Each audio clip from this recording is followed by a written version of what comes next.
દોસ્તો, ગુજરાતનું ગૌરવ અને જાણીતા એવા સાહિત્યકાર અને હાસ્યકાર માયાભાઈ આહિર એ પોતે જ્યારે પોતાની તબિયત એમના ડાયરામાં લથડી હતી અને ત્યારબાદ એમને હોસ્પિટલે લઈ જવામાં આવ્યા હતા. ત્યારબાદ હવે સ્વસ્થ થયા હોય એવી તસવીરો પણ સોશિયલ મીડિયા પર તમે જોઈ હશે. ત્યારે દોસ્તો, માયાભાઈ આહિરે એવું નિવેદન કે એમનો વિડીયો સોશિયલ મીડિયા પર જે વાયરલ થઈ રહ્યો છે, જેમાં બતાવવામાં આવી રહ્યું છે કે તેઓ એમના શુભેચ્છકોને કેટલીક વાતો કહી રહ્યા છે. દોસ્તો, શું તમે જાણવા માગો છો આખરે માયાભાઈ આહિર એમના શુભેચ્છકોને કયો સંદેશો આપે છે અને શું કહે છે? જો તમને ન ખબર હોય તો આજના વિડીયોમાં અમે તમને જણાવી દઈશું કે આખરે જે એમનો અમદાવાદમાં હોસ્પિટલમાં એમને એડમિટ કરવામાં આવ્યા હતા, ત્યારબાદ સ્વસ્થ થતાની સાથે જ આ ગુજરાતનું ગૌરવ માયાભાઈ આહિર હવે પોતે નિવેદન આપે છે. શું કહ્યું?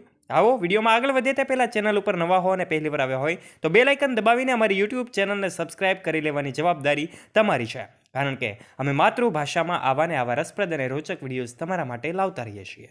દોસ્તો, આપણે જાણીએ છીએ માયાભાઈ આહિર પોતે એક ડાયરામાં હતા. એ દરમિયાન પોતાને એક તબિયત લથડતાની સાથે જ તરત જ એમને અમદાવાદની એક હોસ્પિટલમાં, જાણીતી એવી હોસ્પિટલમાં એમને એડમિટ કરવામાં આવ્યા હતા. ત્યારબાદ 2-3 દિવસની જે કાંઈ પ્રોસેસિંગ બાદ એમને રજા થઈ હતી અને ત્યારબાદ એ સ્વસ્થ થતાની સાથે જ પોતે જેવા જ સ્વસ્થ થાય છે, ત્યારબાદ માતાજીના દર્શન કરવા માટે પોતે ભગુડા મોગલધામ પહોંચી જાય છે.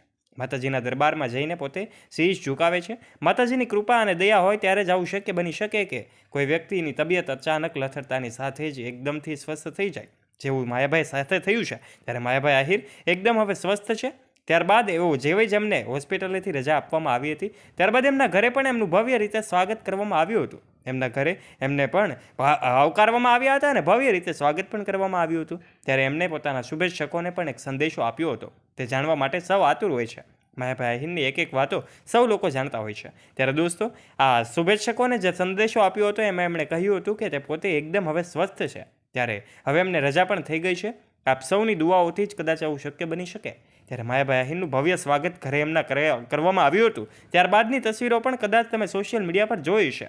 માયાભાઈ આહિરનો ડાયરો જ્યાં પણ હોય ત્યારે કહેવું ન પડે એમાં લોકોની જનમેદની ઉમટી પડે છે. કદાચ તમે ત્યાં મોડા પહોંચો તો તમને બેસવાની જગ્યા ન મળે. એવા વ્યક્તિત્વને અચાનક તબિયત લથડતાની સાથે જ હોસ્પિટલે એમને એડમિટ કરવામાં આવ્યા હતા. ત્યારબાદ સ્વસ્થ થતાં તેઓ માતાજીના મંદિરે પહોંચ્યા હતા અને દર્શન કરીને ધન્યતાની અનુભૂતિ કરી હતી. ત્યારબાદ એમના ચાહક મિત્રોને પણ મેસેજ આપ્યો હતો અને કહ્યું હતું કે તે હવે એકદમ સુરક્ષિત છે. દોસ્તો, એમના ઘરે એમનું ભવ્ય રીતે સ્વાગત કરવામાં આવ્યું હતું, જેની તસવીરો પણ સોશિયલ મીડિયા પર હાલ વાયુ વેગે ફેલાઈ રહી છે. હજુ પણ એ તસવીરો વાયરલ થઈ રહી છે. માયાભાઈ આહિર હવે એકદમ સ્વસ્થ છે. થોડા દિવસોમાં ફરી એવો હાસ્ય લઈને આપણી વચ્ચે આવશે. એમના ડાયરાઓ થશે ત્યારે એમના ડાયરાઓમાં આનંદ લેવાનું કોઈ ચૂકતું નથી, કારણ કે એમના હાસ્યથી ભરપૂર એવા ડાયરાઓ જોવા માટે સૌ લોકો આતુર હોય છે. ત્યારે એવા માયાભાઈ આહિરના ચાહક મિત્રોનો ખૂબ મોટો વર્ગ છે. ત્યારે હોસ્પિટલેથી રજા થતાની સાથે જ માયાભાઈ આહિરે એમના ચાહક મિત્રોનો પણ આભાર વ્યક્ત કર્યો હતો, કારણ કે ચાહક મિત્રોના અવારનવાર એમને સંદેશાઓ મળી રહ્યા હતા અને એમના તબિયત વિશે અનેક લોકો પૂછી રહ્યા હતા. ત્યારે દોસ્તો, એમના ચાહક મિત્રોને પણ એમણે સંદેશો આપીને એમનો આભાર વ્યક્ત કર્યો હતો અને એમને જણાવ્યું હતું કે તેઓ એકદમ સ્વસ્થ છે. બસ આ જ મેસેજ એમણે આપ્યો હતો અને એમનો વિડીયો સોશિયલ મીડિયા પર એમણે પોસ્ટ કર્યો હતો, જે કદાચ તમારા સુધી પણ પહોંચ્યો હશે.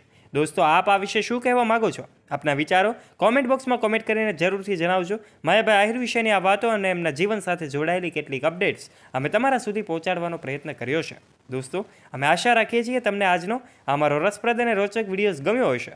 જો વિડીયો ગમ્યો હોય તો વિડીયોને કરી દેજો એક લાઇક. તમારા ફ્રેન્ડ્સ સાથે અવશ્ય આ વિડીયોને શેર કરવાની જવાબદારી પણ તમારી છે. તથા જો આપ આ ચેનલ ઉપર નવા છો અને આપ આ ચેનલ ઉપર પહેલીવાર આવ્યા હોય તો નીચે રહેલું બેલ આઇકન દબાવીને અમારી યુટ્યુબ ચેનલને અવશ્ય સબસ્ક્રાઈબ પણ કરી લેજો. ફરી મળીશું. ધન્યવાદ.